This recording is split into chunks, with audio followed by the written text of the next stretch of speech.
Wow, you play this seriously frightening character, and I have to say, you do it very well, and you certainly scared the heck out of me. Can you talk about what was it like to play this blind character? How did you prepare for this role? Well, I saw him as a very deeply troubled man who is really kind of flirting with the abyss.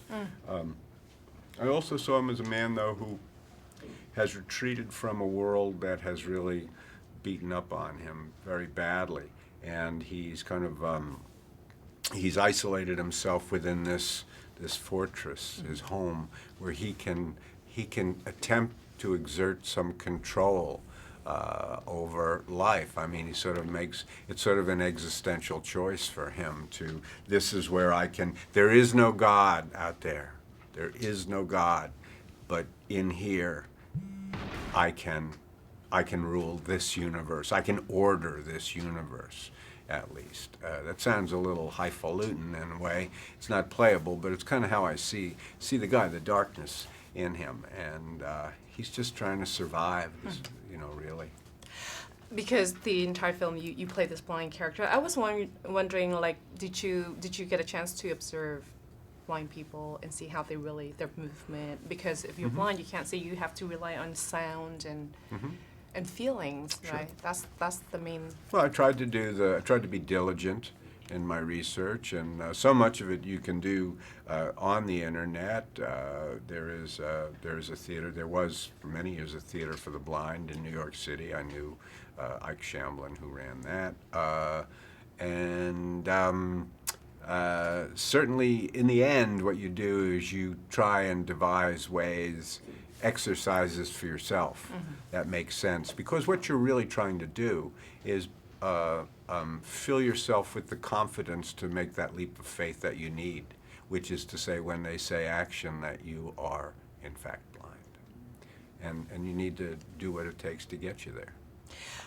How would you describe him? Would you say he's, well, I mean, he's human, but almost a monster? I mean, his actions. I wouldn't describe him that way. No. I mean, there are things I would justify his actions, and there are things I said, okay, now that he went too far. Right. You know what happened to him. We can feel his Right. loss and everything. But I mean, certain scenes, you're like, did he have to go that far? You know, did he have to find ways to get back what he lost, what he did to the women? Yeah.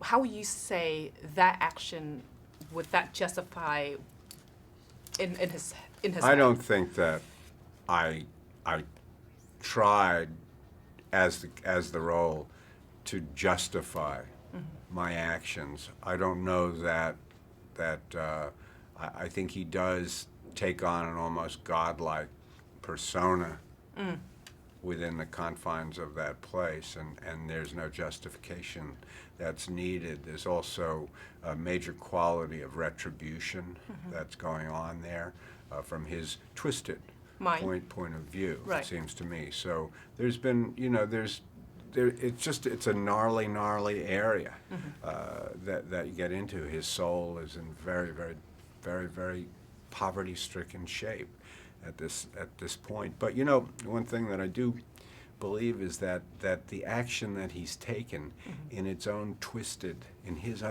way is a life-affirming and positive action.